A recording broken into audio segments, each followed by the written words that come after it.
نبی نے فرمایا لیلۃ القدر 1000 مہینوں سے بہتر ہے۔ آخر یہ رات ہے کون سی؟ رمضان المبارک کے آخری عشرے کی ان 5 راتوں میں لیلۃ القدر کے امکانات زیادہ ہیں۔ وہ کون سی 5 راتیں؟ یہ طاق راتیں ہیں 21ویں، 23ویں، 25ویں، 27ویں رات اور 29ویں رات۔ یہ 5 راتیں ایسی بابرکت راتیں ہیں کہ ان راتوں میں لیلۃ القدر کے امکانات زیادہ ہیں۔ غفلت کی وجہ سے رمضان المبارک میں بھی گناہوں سے نہ بچنے والے لوگوں کے لیے لیلۃ القدر امیدوں کی کرن بن کر آئی ہے۔ اللہ کی طرف سے آئے گئے اس خوبصورت مہمان کو ناراض کرنے والے لوگ لیلۃ القدر کے دامن میں چھپ کر رو رو کر گڑ گڑا کر اللہ سے دعا مانگیں، توبہ کی بھیک مانگیں، پختہ توبہ کریں۔ انشاءاللہ اللہ تعالیٰ لیلۃ القدر کے صدقے، اس بابرکت رات کے صدقے ہمارے تاریک دل کو بھی روشن کر دے گا اور رمضان بھی ہم سے راضی ہو جائے۔ جو شخص اس بابرکت رات میں خوب گڑ گڑا کر روئے، اللہ سے دعا مانگے اور پختہ یقین کرے، ہمارے تاریک دل کو بھی روشن کر دے گی یہ رات اور رمضان بھی ہم سے راضی ہو جائے گا۔ صاحب، جس طرح ہماری زندگی میں پچھلی راتیں آئیں اور گزر گئیں، اسی طرح لیلۃ القدر کی رات بھی آئے گی اور گزر جائے گی۔ یہ بھی نہیں رہے گی، گزر جائے گی۔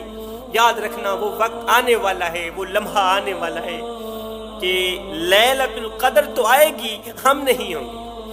کتنے لوگ تھے جو لیلۃ القدر کے آنے کے منتظر تھے، شدت سے انتظار کر رہے تھے کہ لیلۃ القدر جیسی بابرکت رات میں ہم توبہ کریں گے، خوب گڑ گڑا کر روئیں گے، اللہ سے معافی مانگیں گے، لیکن وہ موت کی آغوش میں آ گئے۔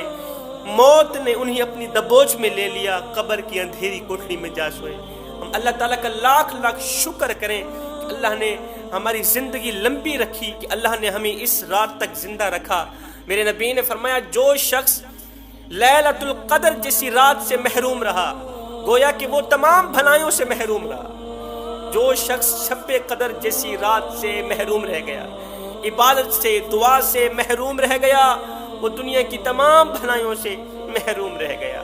رسول اللہ صلی اللہ علیہ وسلم نے جب سابقہ انبیاء علیہم السلام کی امتوں کی طویل عمر اور اپنی امت کی قلیل عمر کا ملاحظہ فرمایا تو ایک دم دل شفقت سے بھر آیا۔ میرے نبی رونے لگے، سنجیدہ ہو گئے کہ میری امت کی تو عمر کم ہے، سابقہ امتوں کی عمر زیادہ تھی، وہ زیادہ عبادت کیا کرتے تھے، زیادہ عبادت کر کے اللہ کو راضی کرتے تھے۔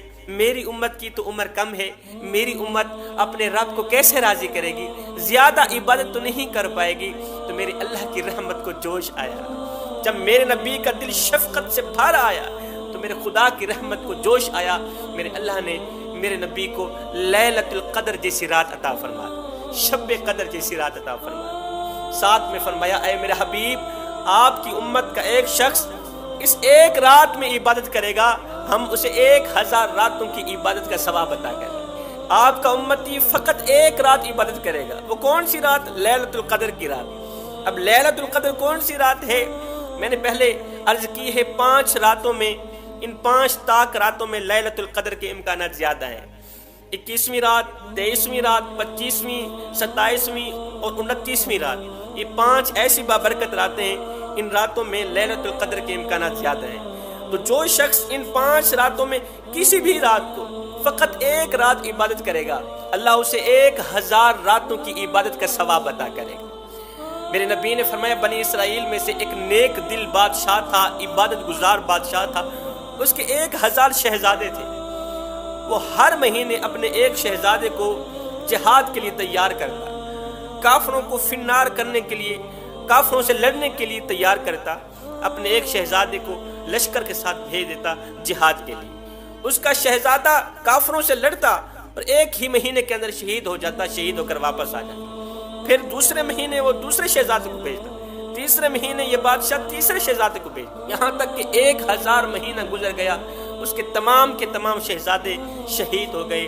آخر میں یہ بادشاہ خود چلا گیا جہاد کے لیے، یہ بھی شہید ہو گیا۔ 1000 شہزادے بھی اللہ کے نام پہ لٹ گئے، قربان ہو گئے۔ اپنی جان بھی اللہ کے نام پہ قربان کر دی۔ اب لوگ کہتے تھے کہ اس بادشاہ کے مقام و مرتبے تک کوئی بھی نہیں پہنچ پائے گا، کوئی بھی نہیں پہنچ پائے گا۔ جب لوگوں نے یہ کہا کہ اس بادشاہ کے مقام و مرتبے تک کوئی بھی نہیں پہنچ پائے گا، تو میرے اللہ نے یہ آیت نازل فرمائی، لیلۃ القدر خیر من الف شہر۔ ہم نے اپنے محبوب کی امت کو ایک ایسی رات عطا کی ہے جو 1000 مہینوں سے بہتر رات ہے، 1000 راتوں سے بہتر رات۔ میرے نبی نے فرمایا اس رات میں ہر ایک گنہگار کی بخشش ہو جاتی ہے، مگر دنیا میں 4 بدقسمت لوگ ایسے ہیں جو عبادت کرنے کے باوجود بھی نہیں بخشے جاتے۔ یا رسول اللہ وہ 4 بدقسمت لوگ ہیں کون سے؟ فرمایا نمبر 1 عادی شرابی، جو شراب کا عادی ہو۔ فرمایا دوسرا والدین کا نافرمان، والدین کو دکھ دینے والا، درد دینے والا۔ تیسرا تعلقات، رشتے ناطے توڑنے والا شخص۔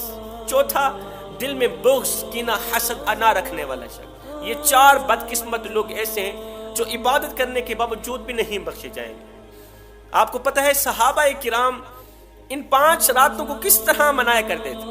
5 تاک راتوں کو کہ انہی میں سے لیلۃ القدر کی رات ہوگی، کس طرح گزارتے تھے؟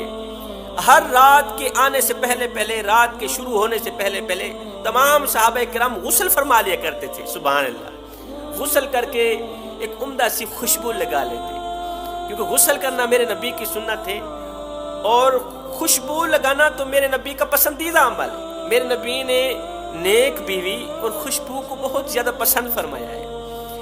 خوشبو بھی لگا لیتے، ساتھ میں غسل بھی کر لیتے۔ یہ سب کیوں کرتے تھے؟ یہ سب تیاریاں کس لیے ہو رہی ہیں؟ اس لیے کہ ان 5 تاک راتوں میں، بابرکت راتوں میں اللہ تعالیٰ کے نورانی اور مقدس فرشتے آسمانوں سے نیچے اترتے ہیں۔ تو ہمیں اس حالت میں ہونا چاہیے کہ فرشتوں کو تکلیف نہ ہو۔ ان راتوں میں خوب ڈٹ کے عبادت کرتے تھے صاحب، پھر راتوں کے دوسرے پہر خوب رو کے، گڑ گڑا کے دعائیں مانگتے، بھیک مانگتے، خیرات مانگتے، اللہ سے پکی توبہ کرتے تھے۔ ہمیں بھی چاہیے کہ ہم اپنے بچوں پر سختی کریں۔ رمضان کی 25ویں، 27ویں، 29ویں رات کو سختی سے کہیں کہ اٹھو بیٹا مصلی بچھاؤ، نماز پڑھو، اللہ سے دعا کرو۔ وہ خود بھی دعا کریں کہ یا اللہ زندگی میں مجھ سے جتنے گناہ سرزد ہوئے، میں نے نمازیں چھوڑی، میں نے فلاں کا دل دکھایا، فلاں کا حق مارا، فلاں کا حق غضب کیا، ان ہاتھوں سے کسی کو ایذا دی، کانوں سے گندے نغمے سنے، گندی آوازیں سنتا رہا، زبان سے گندا بولتا رہا، غلیظ جملے بولتا رہا۔ یہ دل جہاں صرف تیری اور تیرے رسول کی محبت رکھنی تھی، میں نے یہاں پر دنیا کی محبت بٹھا دی۔ اللہ اکبر، اپنے اندر لوگوں کے لیے کینہ رکھتا رہا، بغض رکھتا رہا۔ مالک سب کچھ نکالتا ہوں، آج میں پاک و صاف ہونا چاہتا ہوں، پکی توبہ کرتا ہوں، مالک میری توبہ قبول فرما۔ تو اللہ تعالیٰ لیلۃ القدر کی رات کے صدقے ہمارے تاریک دل کو بھی روشن کر دے گا، اور رمضان بھی ہم سے خوش ہو کے جائے۔